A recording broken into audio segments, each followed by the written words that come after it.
What is a total malfunction?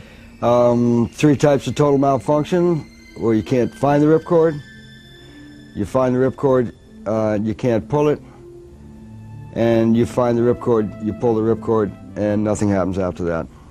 The time factor is critical with a total malfunction. Total malfunction requires immediate attention, but in general it doesn't seem that dangerous because you're conscious and capable of reacting to it. The missing handle. If the pilot chute activation handle becomes dislodged on exit or during freefall, it may be recoverable. If you're above the hard deck, you may have a few seconds for an attempt to find and pull the handle. On the pullout, place your right hand where the bridle exits the container and follow it to the handle. If you're below the hard deck, immediately activate the reserve. A hard pull is caused by a packing error. Make only 2 vigorous attempts to activate the main, then immediately pull the reserve. You must maintain altitude awareness to avoid becoming preoccupied with trying to pull the main. If the main is activated but nothing happens, the problem is probably a pilot chute hesitation, not a total. A pilot chute in tow can be caused by a misrouted hand deploy bridle or an uncocked collapsible pilot chute. Pilot chute in tow, nasty malfunction, mostly because you can't cut the pilot chute in tow away, so it means you have to pull the reserve. If the pilot chute in tow is caused by a misrouted bridle, the main will probably stay in the container during a reserve deployment. Immediately activate the reserve at the established hard deck. Don't sit up on deployment, since it increases the chances of an entanglement. If an uncocked kill line pilot chute tows, the results are unpredictable. The pilot chute may work immediately, or on the other hand, it may tow for a while and then suddenly open and lift off. In the meantime, you're losing altitude fast.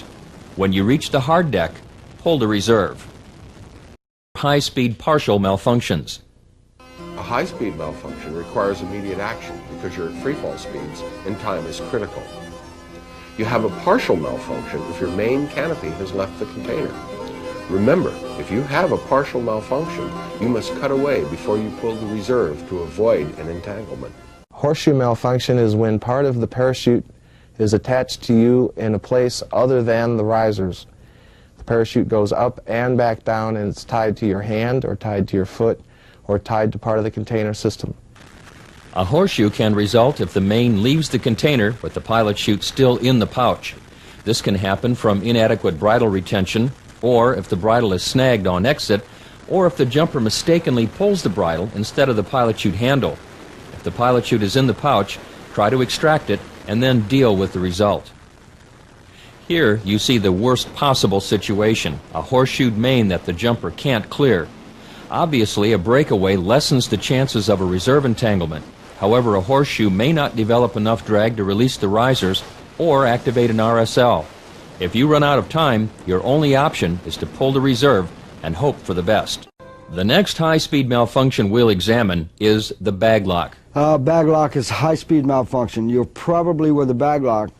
There's maybe just enough drag on a bag lock to stand you up, but not much to slow you down. Once you stand up, you lose the drag of your body, and you probably increase your speed. So bag lock sometimes can be faster than a flat and stable terminal velocity. High-speed malfunction, cut it away and pull a reserve now. If you look up and have a bag lock, this is what you'll see. Don't ever try to correct this problem. You don't have time. Immediately break away and activate the reserve. The streamer malfunction.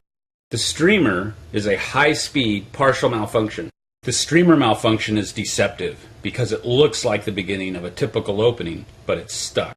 The slider is jammed high on the suspension lines. This is not allowing the parachute to inflate fully with air. This is a high-speed situation, and it's important to recognize it promptly and take corrective action. When you throw your pilot chute, start counting. 1,000, 2,000, 3,000, 4,000, 5,000. After 5 seconds, you should have a recognizable parachute over your head. If you have a streamer malfunction, this is a high-speed situation. Cut away and deploy your reserve. Failure of the riser or release system is very rare. However, it does happen. If you have a failure, you'll know about it right away. Obviously, there's no way to fix this problem. Immediately break away and activate the reserve. In a low-speed situation, more time is available to deal with the problem. but the rate of descent is probably higher than normal. Visually check your canopy and do a controllability check immediately after opening. If you do have a malfunction, it's critically important that you maintain altitude awareness. If you're above the hard deck, you can try to correct the problem. If you're at the hard deck, cut away and pull your reserve. The traditional method of getting rid of line twists is to scissors your legs and kick in the direction to remove the twists while torquing your body in the same direction. Once your momentum builds up, the lines will readily untwist. Of course, the best way to handle line twists is to have the knowledge on how to avoid them. It's a decision, depending on the amount of line twists that you have and as to whether you're starting to unwind or if you're starting to spin towards the ground. You have to be able to make that decision, depending on what you have over your head. You have to make the right decision. If you're in doubt, cut away, trust your reserve. The line over, during your canopy check, a line over will be quite obvious. Normally, the rate of descent will be arrested to a great extent. This malfunction may require an immediate breakaway and reserve activation. Remember, the first priority is to break away and pull the reserve. If you have time, pull with stability to improve reserve opening reliability. Use the hard deck to establish your priorities. If one brake line releases, it's going to put you into a spiral. One factor is whether you're spiraling with or without line twists. The obvious thing is to release the other brake and see if the canopy flies properly. If it flies properly and you're with no twists, no big deal. A pilot chute tangled with the suspension lines is probably not a problem. In fact, with lightly loaded, slow-opening canopies, a pilot chute over the front and snagged on an A-line is not at all uncommon. This may happen during the opening sequence or as the result of aggressive maneuvering. If there clearly is a problem, break away and pull the reserve. On the other hand, if the canopy is stable, is steerable, can be flared, and has a safe rate of descent, it can be landed. Tension knots are probably one of the most common ram air malfunctions. If the canopy opens in a hard turn, there's a good chance you have a problem with the lines. In some cases, the toggles can be used to straighten out the turn while you evaluate the situation. Here you can see the knotted lines on the left preventing that side from fully opening, although the rate of descent is drastically reduced. Since the tension knots are caused by line loading, you will probably not be able to clear this malfunction, and you'll need to break away and activate the reserve.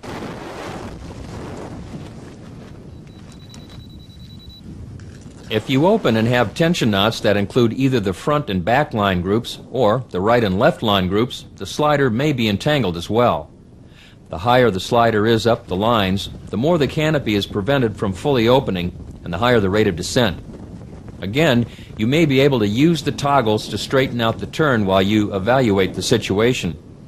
In this case, the jumper has determined that the malfunction can't be cleared and has decided that a cutaway and a reserve ride is the only way to safely handle the situation. If you look up and see this, you don't have a malfunction, you have an end cell closure. After a slow or soft opening, the slider may frequently stop partway down the lines, pulling the canopy in at all the edges. Or the slider may be all the way down, but one or both end cells may not be fully inflated. In any case, pull down the rear risers or the brakes until the end cells inflate. A nose-to-tail split is a major structural failure. This canopy's bottom skin has failed next to the seam which carries the suspension line loads. Although the canopy is flying straight, you can see the leading edge is deformed in front of the failed area. A damaged canopy is probably safe to land if it's stable, can be steered, can be flared, and has a safe rate of descent.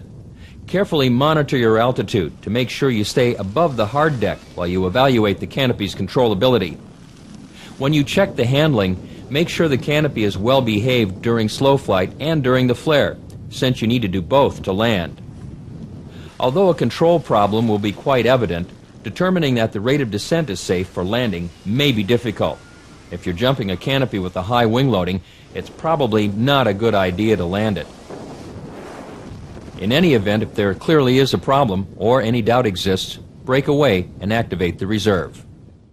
At first glance, a broken line might be hard to spot, especially if it doesn't seem to immediately affect the canopy's flight characteristics. That's why it's always important to do a controllability and flare check after opening. If you suspect something is not quite right, a closer inspection should reveal the problem. This broken outer A-line is affecting the canopy during the flare, and the jumper has decided to go to Plan B. Remember, if you doubt you can safely land your main, break away and use your reserve. If you have a broken line that's not critical, the flight characteristics of the canopy may seem barely affected at all. In fact, if you jump a docile canopy with a light wing loading, you may not notice any significant change in flight characteristics. In this case, since the canopy is controllable and flares, the jumper has decided to land it. If a steering line is broken, it may be possible to steer and flare using the rear risers, although this might not be a good idea with highly loaded canopies.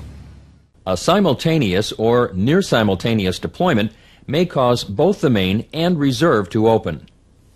A dual square situation can develop from an AAD firing, poorly maintained equipment, or a pilot chute in tow that suddenly clears during a reserve deployment. The recommended procedure for each situation depends on each individual set of circumstances. If a compatible reserve is activated following the main parachute deployment and both canopies are open, a biplane is a likely result. The biplane may be fully developed after the main opens, or may result from the reserve opening as it trails behind the jumper. In any event, if the top of the leading edge of the rear canopy is below the trailing edge of the front canopy, the likely result is a biplane. Both canopies will be flying in the same direction with one behind the other, a configuration that seems to be stable and easy to control. If the jumper has directional control, leave the brakes stowed on the rear canopy and fly the biplane using gentle toggle input of the front canopy. Releasing the front canopy of a biplane is not recommended since there is a high probability of the risers fouling the other canopy. Do not flare either canopy for landing. Although the rate of descent will probably be quite slow, even with small, highly loaded canopies, be prepared to do a PLF. If the taller of the two canopies opens in back of the shorter canopy, a side-by-side is the likely result. In fact, the side-by-side is likely to develop any time the top of the leading edge of the rear canopy is above the trailing edge of the front canopy. In a stable side-by-side, both canopies will be flying in the same direction with one beside the other, either with the incels touching or the incel of the shorter canopy resting against the outside lines of the taller canopy. Note that if the main is the taller of the two canopies in a side-by-side, the main risers pass in back of the reserve risers. Steer using gentle control movements of the larger, dominant canopy. On the landing, don't flare either canopy and be prepared to do a PLF. If the main deploys second and has line twists, the result may be a downplane. This situation is most likely to happen when the reserve is fully open and the main is trailing behind the jumper. In a downplane, both canopies are flying away from each other and toward the ground at a high rate of descent. This is a high-speed situation requiring immediate action. Disconnect any RSL and cut away the main canopy. If the line twists are not severe, the downplane may evolve into a side-by-side on its own. However, if the line twists remain, this is not a good side-by-side to land, and a cutaway is probably the best option. In fact, if the reserve is open and the main is trailing behind, it may be best to disconnect any RSL and cut away the main canopy to avoid the possibility of a downplane. Due to the many variables involved, the results of a simultaneous deployment are somewhat unpredictable. Testing has shown that although in most instances both canopies will open successfully, occasionally a simultaneous deployment could result in an entanglement. If this occurs, try pulling the risers, lines, or toggles to resolve the situation. Be cautious about immediately cutting away the main since this may complicate the situation. It's important to jump the proper equipment, and this is especially true in a dual square situation. It's easier to fly and land the canopies if they're of similar size. Of course, it's best just to avoid the situation entirely. Make sure your gear is properly maintained and check your equipment before every jump. If an AAD is used, Make sure it is properly maintained and is correctly calibrated. Then avoid a high rate of descent near the AAD activation altitude. In fact, it's a good idea to establish a buffer zone between your opening altitude and your AAD's activation altitude. How much? That depends on your AAD and your main canopy's opening characteristics.